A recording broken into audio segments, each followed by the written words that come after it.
అప్పుడు ఎన్టీ రామారావు గారిని కలవాలని మా జయకృష్ణ గారు చెప్తే ఎన్టీ రామారావు గారిని కలిశారు. ఎన్టీ రామారావు గారిని కలిసిన తర్వాత నా మ్యారేజ్ ప్రపోజల్స్ ఆయనే. నేను ఎమ్మెల్యే అయ్యాను ఫస్ట్ టైం. నేను మంత్రి కావాలనుకున్నాను. మంత్రి కావాలనుకుంటే చెన్నారెడ్డి గారు మాకు ముఖ్యమంత్రి. అప్పుడు చెన్నారెడ్డి దగ్గర నాకు మంత్రి పదవి ఇవ్వమని మా వాళ్ళందరూ అడిగారు. నన్ను చూసి పైకి కిందికి చూశాడు.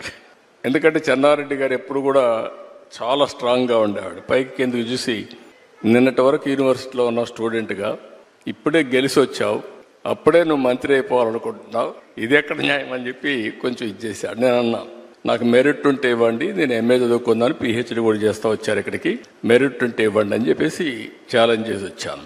2 yearsలో మంత్రి అయ్యాను. ఎందుకు నేను ఇవన్నీ చెప్తుందంటే, ఒక స్టెప్ మనం వేస్తే ఇంకొక స్టెప్ కలిసి వస్తుంది. ఒక పాజిటివ్ థింకింగ్, ఛాలెంజెస్ తీసుకుంటా ముందుకు పోతే ఇంకోటి కలిసి వస్తుంది. నేను మంత్రి అయ్యాను, సినిమా ఇండస్ట్రీ మంత్రి అయ్యాను. అప్పట్లో అంజయ్ గారికి పెద్ద క్యాబినెట్, మా జంబో క్యాబినెట్, 60 మంది 62 మంది క్యాబినెట్లో ఉన్నాం. అప్పుడు అన్ని పోర్ట్ఫోలియో రాసి నాకు ఒక పోర్ట్ఫోలియో రాశాడు. ఆ portfolio archives, archaeology, cinematography, film industry, libraries. దేనికి కూడా జిల్లాలో ఆఫీసర్లు ఉండరు. నేను ఈ పోర్ట్ఫోలియో లాభం లేదనుకుంటే నేను రాణించేవాడిని కాదు.